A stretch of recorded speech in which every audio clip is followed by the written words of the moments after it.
Masih lagi bersama saya, Syabana Hassan dalam Tijarah dengan topik perbincangan kita hari ini, pelaburan emas, scam ataupun reality. Baik, Dr. Bad, saya nak bertanyakan ya, dengan situasi ekonomi negara sekarang yang tidak menentu ya, dengan pandemik COVID-19, emas ni dilihat sebagai satu tempat selamat bagi mereka yang mencari perlindungan daripada pelaburan-pelaburan yang mempunyai risiko tinggi seperti shares. Okay?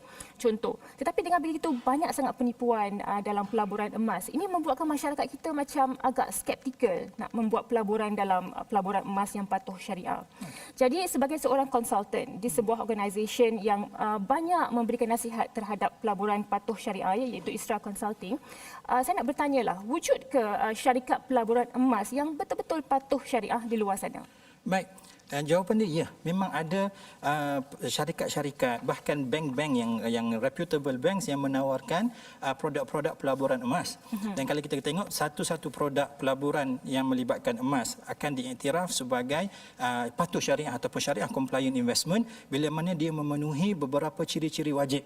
Dan bila kita bercakap tentang soal emas, kita kata ada satu hadis, satu undang-undang, satu kod yang perlu sepatutnya dihafal oleh semua orang yang mana yang diriwayatkan oleh Ubadah bin Samit. Nabi sallallahu alaihi wasallam sebut adz-dzahabu bil-dzahabi wal-fiddatu bil-fiddati wal-burru bil-burri wasyairu bil-syairi wat-tamru bil-tamri wal-milhu bil-milhi sawaan bisawain yadan biyadin. Dan Nabi kata fa in ikhtalafat hadhihi al-asnaf fabi'u kaifa syi'tum idza kana yadan biyadin. So kita kata dalam isu benda yang melibatkan emas, benda yang paling utama kita kena pastikan emas tu ada. Dan ini merupakan salah satu orang panggil ciri yang paling utama sekali untuk setiap orang yang berminat ataupun berniat untuk menyertai pelaburan emas. Dia kena pastikan pelaburan emas ini akan menyebabkan dia memiliki emas yang sebenar. Bukan semata-mata benda yang tertulis atas kertas, tapi bila mana dia minta emas dia nanti satu hari nanti, dia kata, oh kami tak boleh bagi emas yang sebenar. Itu salah satu petanda yang cukup jelas bahawasanya pelaburan ini kemungkinan scam. Sebab kita kata kalau dalam syariat mesti kena ada emas.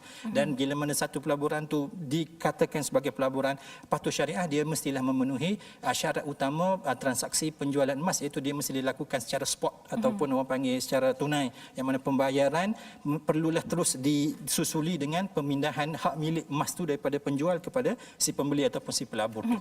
Jadi di sini Dr. Bad, boleh saya katakan